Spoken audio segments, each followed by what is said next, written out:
सरस्वती व्यासं ततो जयमुदीरये। मूकं करोति वाचालं पंगुलंघयते यत्कृपातमहं वन्दे परमानन्दमाधवो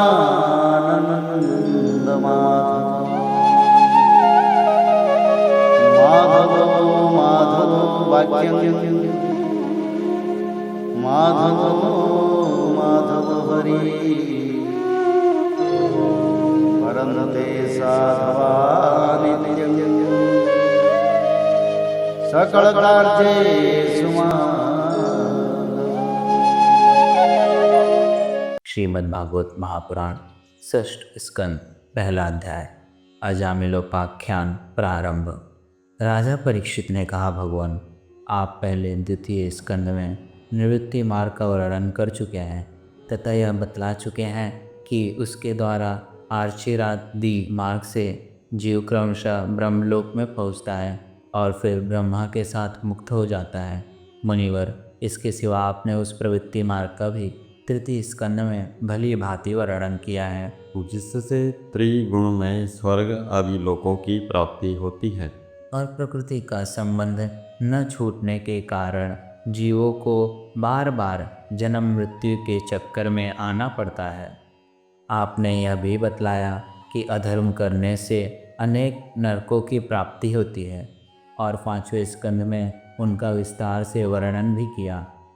चौथे स्कंद में आपने उस प्रथम मनवंतर का वर्णन किया जिसके अधिपति स्वयंभू मनु थे। साथ ही चौथे और पांचवें स्कंद में प्रियव्रत और उत्तान पाद के वंशों का तथा चरित्रों का एवं द्वीप, वर्ष, समुद्र, पर्वत, नदी, उद्यान और विभिन्न द्वीपों के वृक्षों का भी निरूपण किया। भूमंडल की स्थिति, उसके द्वीप, वर्षादि विभाग, उनके लक्षण तथा परिमाण, नक्षत्रों की स्थिति, अतल वितल आदि भू विवर, सात पाताल और भगवान ने इन सब की जिस प्रकार सृष्टि की उसका वर्णन भी सुनाया। महाभाग, अब मैं वह उपाय जानना चाहता हूँ जिसके अनुष्ठान से मनुष्य को अनेकानेक भयंकर यातनाओं से पूर्ण नरकों में ना जाना पड़े। आप कृपा करके उसका उपदेश कीजिए। श्री शुकदेव जी कहते हैं, मनुष्य मन, वाणी और शरीर से पाप करता है। यदि वह उन पापों को इस जन्म में ही प्रायश्चित न कर ले तो मरने के बाद उसे अवश्य ही उन भयंकर यातनापूर्ण नरकों में जाना पड़ता है जिनका वर्णन मैंने तुम्हें पांचवें स्कंद के अंत में सुनाया है। इसलिए बड़ी सावधानी से और सजगता के साथ रोग एवं मृत्यु के पहले ही शीघ्र से शीघ्र पापों की गूढ़ता और लघुता पर विचार करके उनका प्रायश्चित कर डालना चाहिए। जैसे मर्मज्ञ चिकित्सक रोगों का कारण और उनकी गूढ़ता लघुता जानकर झटपट उनकी चिकित्सा कर डालता है। राजा परीक्षित ने पूछा, भगवान मनुष्य राजदंड, समाजदंड आदि लौकिक और शास्त्रोक्त नरक गमन आदि परलोक की कष्टों से है जानकर भी पाप उसका शत्रु है और पाप वासनाओं से विवश होकर बार बार वैसे ही कर्मों में प्रवृत्त हो जाता है। ऐसी अवस्था में उसके पापों का प्रायश्चित कैसे संभव है? मनुष्य कभी तो प्रायश्चित आदि के द्वारा पापों से छुटकारा पा लेता है, कभी फिर उन्हीं को करने लगता है। ऐसी स्थिति में मैं समझता हूँ कि जैसे स्नान करने के बाद धूल डाल लेने के कारण हाथी का स्नान व्यर्थ हो जाता है, वैसे ही मनुष्य का प्रायश्चित करना भी व्यर्थ ही है। श्री सुखदेव जी ने कहा, वस्तुतः कर्म के द्वारा ही कर्म का निर्बीज नाश नहीं होता, क्योंकि कर्म का अधिकारी अज्ञानी है। अज्ञान रहते पाप वासना सर्वथा नहीं मिटती। इसलिए सच्चा प्रायश्चित तो तत्व ज्ञान ही है। जो पुरुष केवल सुपथ्य का ही सेवन करता है उसे रोग अपने वश में नहीं कर सकते।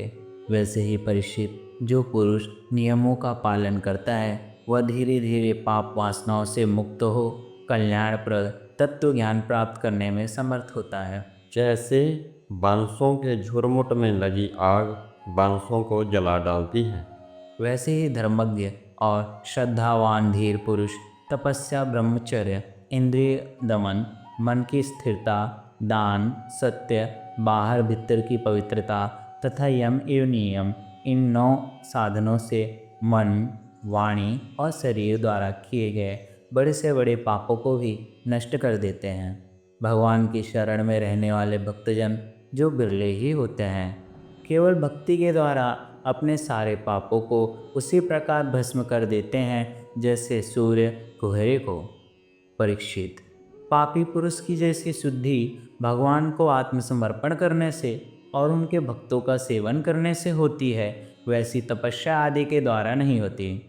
जगत में यह भक्ति का पंथ ही सर्वश्रेष्ठ, भयरहित और कल्याण स्वरूप है, क्योंकि इस मार्ग पर भगवत परायण सुशील साधुजन चलते हैं। परीक्षित, जैसे शराब से भरे घड़े को नदियाँ पवित्र नहीं कर सकती, वैसे ही बड़े बड़े प्रायश्चित बार बार किए जाने पर भी भागवती में मनुष्य को पवित्र करने में असमर्थ है।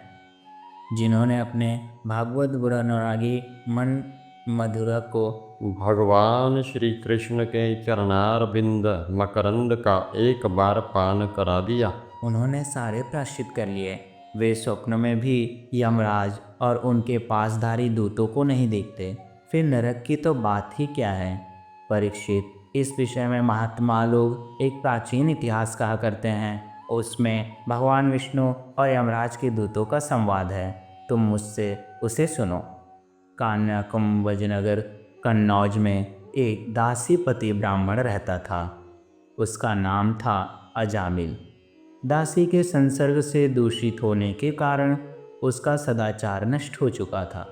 वह पति कभी बटोहियों को बांधकर उन्हें लूट लेता, कभी लोगों को जुए के छल से हरा देता, किसी का धन धोखाधड़ी से ले लेता तो किसी का चुरा लेता। इस प्रकार अत्यंत निंदनीय वृत्ति का आश्रय लेकर वह अपने कुटुंब का पेट भरता था और दूसरे प्राणियों को बहुत ही सताता था। परीक्षित, इसी प्रकार वह वहाँ रहकर दासी के बच्चों का लालन पालन करता रहा। इस प्रकार उसकी आयु का बहुत बड़ा भाग 88 वर्ष बीत गया। बूढ़े अजामिल के 10 पुत्र थे। उनमें सबसे छोटे का नाम था नारायण। माँ बाप उससे बहुत प्यार करते थे। वृद्ध अजामिल ने अत्यंत मोह के कारण अपना संपूर्ण हृदय अपने बच्चे नारायण को सौंप दिया था। वह अपने बच्चे की तोतली बोली सुन सुनकर और बाल सुलभ खेल देख देकर फूला नहीं समाता था। अजामिल बालक के स्नेह बंधन में बंध गया था। जब वह खाता तब उसे भी खिलाता, जब पानी पीता तो उसे भी पिलाता। इस प्रकार वह अतिशय मूढ़ हो गया था। उसे इस बात का पता ही न चला कि मृत्यु मेरे सिर आ पहुंची है। वह मूर्ख इस प्रकार अपना जीवन बिता रहा था कि मृत्यु का समय आ पहुंचा। अब वह अपने पुत्र बालक नारायण के संबंध में ही सोचने विचारने लगा। इतने में ही अजामिल ने देखा कि उसे ले जाने के लिए अत्यंत भयावह 3 यमदूत आए। उनके हाथों में फांसी है, मुंह टेढ़े मेढ़े हैं, शरीर के रोएं खड़े हुए हैं। उस समय बालक नारायण वहाँ से कुछ दूरी पर खेल रहा था। यमदूत को देखकर अजामिल अत्यंत व्याकुल हो गया। उसने बहुत ऊंचे स्वर से पुकारा, नारायण। भगवान के पार्षदों ने देखा कि यह मरते समय हमारे स्वामी भगवान नारायण का नाम ले रहा है, उनके नाम का कीर्तन कर रहा है। अतः वे बड़े वेग से झटपट वहां आ पहुँचे। उस समय यमराज के दूत दासीपति अजामिल के शरीर में उसके सूक्ष्म शरीर को खींच रहे थे। विष्णु दूतों ने उन्हें बलपूर्वक रोक दिया। उनके रोकने पर यमराज के दूतों ने उनसे कहा, अरे धर्मराज की आज्ञा का निषेध करने वाले तुम लोग कौन हो? तुम किसके दूत हो? कहाँ से आए हो? और इसे ले जाने में हमें क्यों रोक रहे हो? क्या तुम लोग कोई देवता, उपदेवता अथवा सिद्ध श्रेष्ठ हो? हम देखते हैं कि तुम सब लोगों के नेत्र कमल दल के समान कोमलता से भरे हैं। तुम पीले पीले रेशमी वस्त्र पहने हो, तुम्हारे सिर पर मुकुट, कानों में कुंडल और गले में कमल के हार लहरा रहे हैं। सबकी नई अवस्था है, सुंदर सुंदर चार चार भुजाएं हैं। सभी के कर कमलों में धनुष, तरकस, तलवार, गदा, शंख, चक्र, कमल आदि सुशोभित है। तुम लोगों की अंग कांति से दिशाओं का अंधकार और प्राकृतिक प्रकाश भी दूर हो रहा है। हम धर्मराज के सेवक हैं, हमें तुम लोग क्यों रोक रहे हो? श्री शुकदेव जी कहते हैं, परीक्षित, जब यमदूतों ने इस प्रकार कहा तब भगवान नारायण के आज्ञाकारी पार्षदों ने हंसकर मेघ के समान गंभीर वाणी से उनके प्रति यूँ कहा। भगवान के पार्षदों ने कहा, यमदूतों, यदि तुम लोग सचमुच धर्मराज के आज्ञाकारी हो तो हमें धर्म का लक्षण और धर्म का तत्व सुनाओ। दंड किस प्रकार दिया जाता है? दंड का पात्र कौन है? मनुष्यों में सभी पापाचारी दंडनीय हैं अथवा उनमें से कुछ ही? यमदूतों ने कहा, वेदों ने जिन कर्मों का विधान किया है वे धर्म हैं और जिनका निषेध किया है वे अधर्म हैं। वेद स्वयं भगवान के स्वरूप हैं, वे उनके स्वाभाविक श्वास प्रश्वास एवं स्वयं प्रकाश ज्ञान है, ऐसा हमने सुना है। जगत के रजोमय, सत्वमय और तमोमय सभी पदार्थ सभी प्राणी अपने परम आश्रय भगवान में ही स्थित रहते हैं। वेद ही उनके गुण, नाम, कर्म और रूप आदि के अनुसार उनका यथाचित विभाजन करते हैं। जीव शरीर अथवा मनोवृत्तियों से जितने कर्म करता है उसके साक्षी रहते हैं। सूर्य, अग्नि, आकाश, वायु, इंद्रियां, चंद्रमा, संध्या, रात, दिन, दिशाएं, जल, पृथ्वी, काल और धर्म, इनके द्वारा धर्म का पता चल जाता है और तब दंड के पात्र का निर्णय होता है। पाप कर्म करने वाले सभी मनुष्य अपने अपने कर्मों के अनुसार दंडनीय होते हैं। निष्पाप पुरुषों, जो प्राणी कर्म करते हैं उनका गुणों से संबंध रहता ही है, इसलिए सभी से कुछ पाप और कुछ पुण्य होते ही हैं। देहवान होकर भी कोई भी पुरुष कर्म के बिना रह ही नहीं सकता। इस लोक में जो मनुष्य जिस प्रकार का और जितना अधर्म या धर्म करता है वह परलोक में उसका उतना और वैसा ही फल भोगता है। देव शिरोमणियों, सत्व, रज और तम, इन तीन गुणों के भेद के कारण इस लोक में भी तीन प्रकार के प्राणी दिख पड़ते हैं। पुण्यात्मा, पापात्मा और पुण्य पाप दोनों से युक्त, अथवा सुखी, दुखी और सुख दुख दोनों से युक्त। वैसे ही परलोक में भी उनकी त्रिविधता का अनुमान किया जाता है। वर्तमान समय ही भूत और भविष्य का अनुमान करा देता है, वैसे ही वर्तमान जन्म के पाप पुण्य भी भूत और भविष्य जन्मों के पाप पुण्य का अनुमान करा देते हैं। हमारे स्वामी अजन्मा भगवान सर्वज्ञ यमराज सबके अंतःकरण में ही विराजमान हैं, इसलिए वे अपने मन से ही सबके पूर्व रूपों को देख लेते हैं और वे साथ ही उनके भावी स्वरूप का भी विचार कर लेते हैं।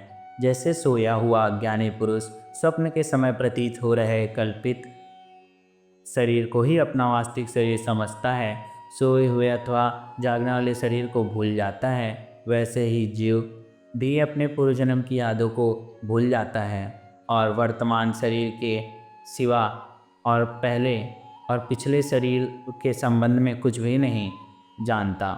सिद्ध पुरुषों, जीव इस शरीर में 5 कर्मेंद्रियों से लेना देना, चलना फिरना आदि काम करता है। 5 ज्ञानेंद्रियों से रूप रस आदि 5 विषयों का अनुभव करता है और 16वें मन के साथ 17वां वह स्वयं मिलकर अकेले ही मन, ज्ञानेंद्रिय और कर्मेंद्रिय इन तीनों विषयों का भोगता है। जीव का यह 16 कला और सत्वादि 3 गुणों वाला लिंग से अनादि है। यही जीव का बार बार हर्ष, शोक, भय और पीड़ा देने वाला जन्म मृत्यु के चक्कर में डालता है। जो जीव अज्ञानवश काम, क्रोध, लोभ, मोह, मद, मत्सर इन 6 शत्रुओं पर विजय प्राप्त नहीं कर लेता, उसे इच्छा न रहते हुए भी विभिन्न वासनाओं के अनुसार अनेकों कर्म करने पड़ते हैं। वैसी स्थिति में वह रेशम के कीड़े के समान अपने को कर्म के जाल में जकड़ लेता है और इस प्रकार अपने हाथों मोह का शिकार बन जाता है। कोई शरीरधारी जीव बिना कर्म किए कभी एक क्षण भी नहीं रह सकता। प्रत्येक प्राणी के स्वाभाविक गुण बलपूर्वक विवश करके उससे कर्म कराते हैं। जीव अपने पूर्व जन्मों के पाप पुण्य संस्कारों के अनुसार सूक्ष्म स्थूल शरीर प्राप्त करता है। उसकी स्वाभाविक एवं प्रबल वासनाएं कभी उसे माता के जैसा स्त्री रूप बना देती है तो कभी पिता के जैसा पुरुष रूप। प्रकृति का संसर्ग होने से ही पुरुष अपने को अपने वास्तविक स्वरूप के विपरीत लिंग शरीर मान बैठता है या विपर्य भगवान के भजन से शीघ्र ही दूर हो जाता है। देवताओं, आप जानते ही हैं कि यह अजामिल बड़ा शास्त्रज्ञ था। शील, सदाचार और सद्गुणों का तो यह खजाना ही था। ब्रह्मचारी, विनयी, जितेंद्रिय, सत्यनिष्ठ, मंत्रवेत्ता और पवित्र भी था। इसने गुरु, अग्नि, अतिथि, वृद्ध पुरुषों की सेवा की थी। अहंकार तो इसमें था ही नहीं। यह समस्त प्राणियों का हित चाहता, उपकार करता और सत्ता के अनुसार ही बोलता और किसी के गुणों में दोष नहीं ढूंढता था। एक दिन यह ब्राह्मण अपने पिता के आदेश अनुसार वन में गया और वहाँ से फल फूल, संविदा तथा कुश लेकर घर के लिए लौटा।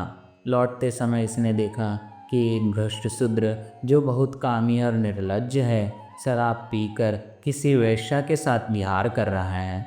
वेश्या भी शराब पीकर मतवाली हो रही है। नशे के कारण उसकी आंखें नाच रही हैं और वह अर्धनग्न अवस्था हो रही है। वह शूद्र उस वेश्या के साथ कभी गाता, कभी हंसता और कभी तरह तरह की चेष्टाएं करके उसे प्रसन्न करता। निष्पाप पुरुषों, शूद्र की भुजाओं में अंगराग आदि कामोद्दीप वस्तुएं लगी हुई थी और वह उनसे उस कुल्टा का आलिंगन कर रहा था। अजामिल उन्हें इस अवस्था में देखकर सहसा मोहित और काम के वश हो गया। यद्यपि अजामिल ने अपने धैर्य और ज्ञान के अनुसार अपने काम वेग से विचलित मन को रोकने की बहुत चेष्टाएं की, परंतु पूरी शक्ति लगा देने पर भी वह अपने मन को रोकने में असमर्थ रहा। वैश्य को निमित्त बनाकर काम पिशाच ने अजामिल के मन को ग्रस लिया। इसकी सदाचार और शास्त्र संबंधी चेतना नष्ट हो गई। अब यह मन ही मन उस वैश्य का चिंतन करने लगा और अपने धर्म से विमुख हो गया।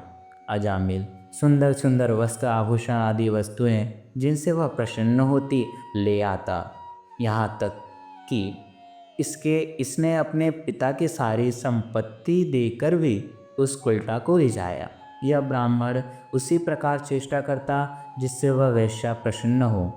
उस स्वेच्छाचारिणी कुल्का की तिरछी चितौन ने इसके मन को ऐसा लुभा लिया कि इसने अपने कुलीन, नवयुवती और विवाहिता पत्नी का परित्याग कर दिया। इसके पाप की भी भला कोई सीमा है। यह कुबुद्धि न्याय से, अन्याय से, जैसे भी जहाँ कहीं भी धन मिलता वहीं से उठा लेता। उस वैश्या के बड़े कुटुंब का पालन करने में ही यह व्यस्त रहता। इस पापे ने शास्त्र आज्ञा का उल्लंघन करके स्वच्छंदता आचरण किया। यह सत्पुरुषों के द्वारा निंदित है। इसने बहुत दिनों तक वैश्य के मल समान अपवित्र अन्न से अपना जीवन व्यतीत किया। इसका सारा जीवन ही पापमय है। इसने अब तक अपने पापों का कोई प्रायश्चित भी नहीं किया। इसलिए अब हम इस पापी को दंडपाणी भगवान यमराज के पास ले जाएंगे। वहाँ यह अपने पापों का दंड भोगकर शुद्ध हो जाएगा।